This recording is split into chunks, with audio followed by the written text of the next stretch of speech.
Thank you.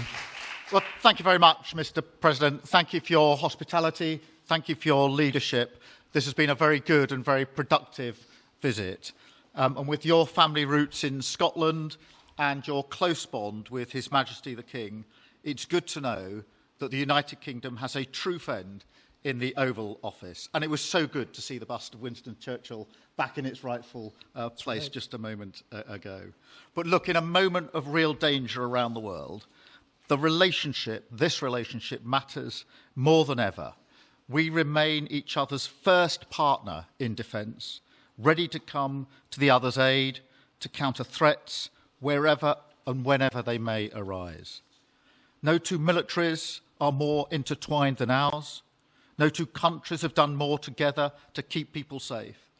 And in a few weeks, we mark VE Day, the 80th anniversary of victory in Europe. Britain and America fought side by side to make that happen. One of the greatest moments in our history. We stand side by side still today, and we're focused now on bringing an enduring end to the barbaric war in Ukraine. Mr. President, I welcome your deep and personal commitment to bring peace and to stop the killing.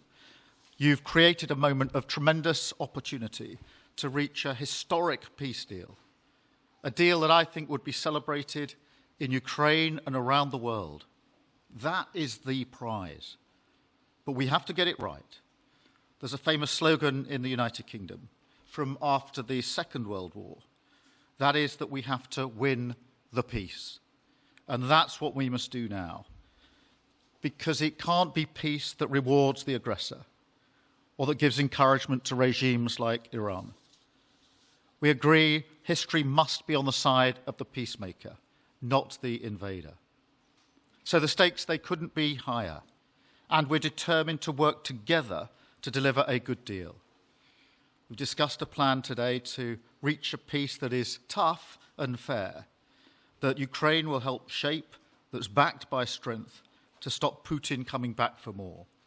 Now, I'm working closely with other European leaders on this, and I'm clear that the UK is ready to put boots on the ground and planes in the air to support a deal, working together with our allies, because that is the only way that peace will last. Mr. President, in this new era, you're also right that Europe must step up. And let me tell you now, I see the growing threats we face, and so the UK is all in. This year we'll be giving more military aid to Ukraine than ever, and just this week I've set out how we're shouldering more of the security burden. We're already one of the biggest spenders in NATO, and now we're going much further, delivering Britain's biggest sustained increase in defence spending since the Cold War.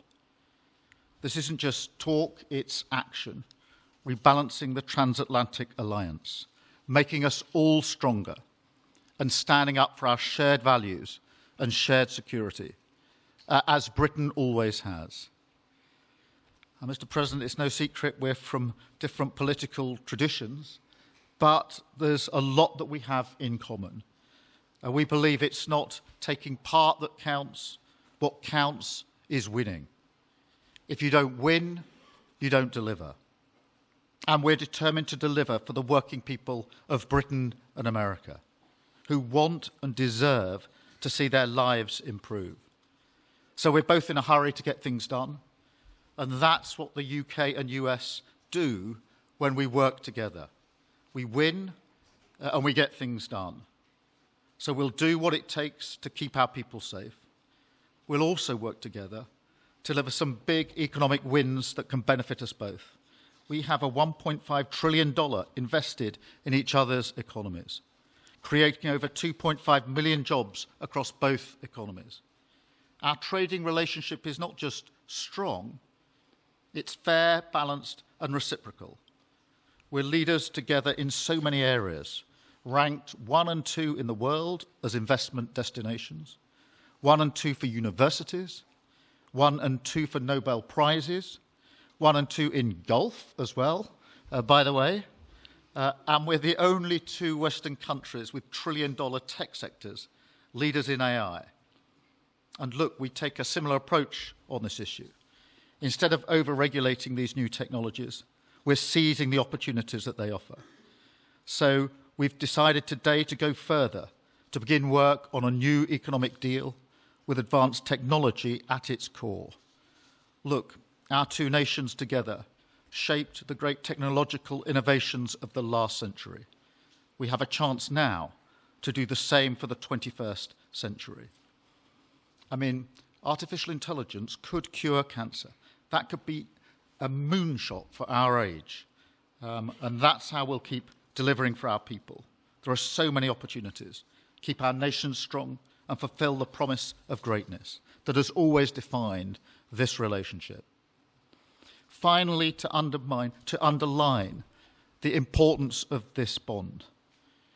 It was my privilege and honour to bring a letter with me today from His Majesty the King, not only sending his best wishes, but also inviting the President and the First Lady to make a state visit to the United Kingdom, an unprecedented second state visit. This has never happened before.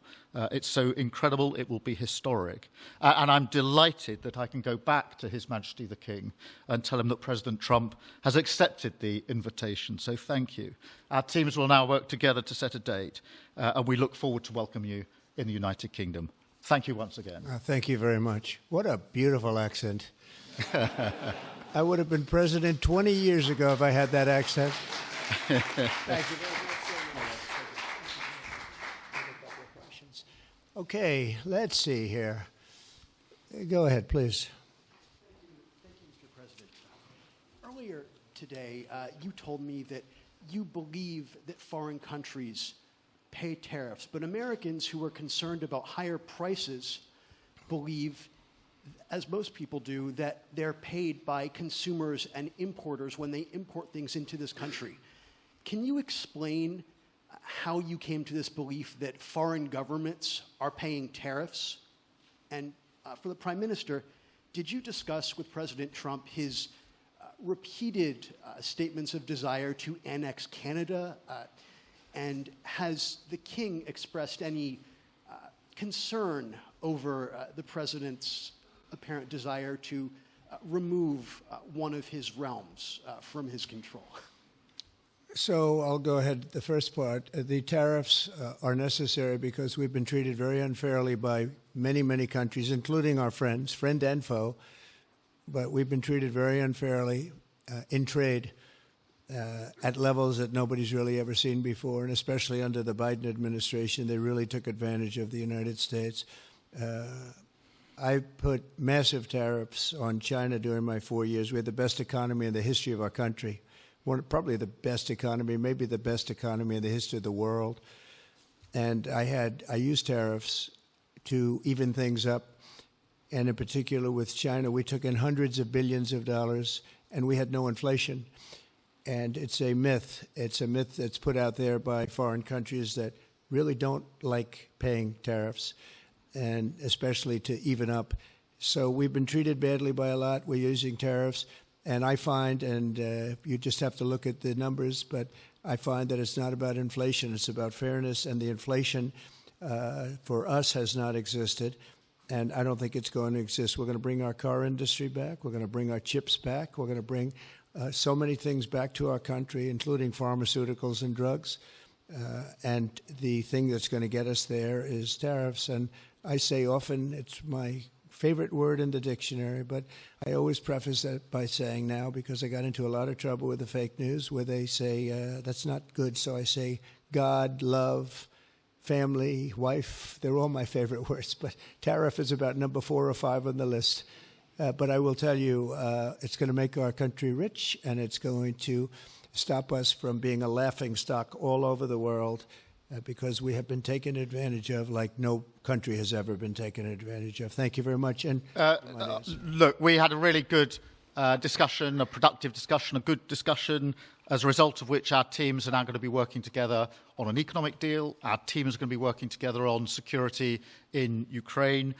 You mentioned Canada. I think you're trying to find a divide between us that doesn't exist. We're the closest of nations, and we had very good discussions today, but we didn't discuss Canada.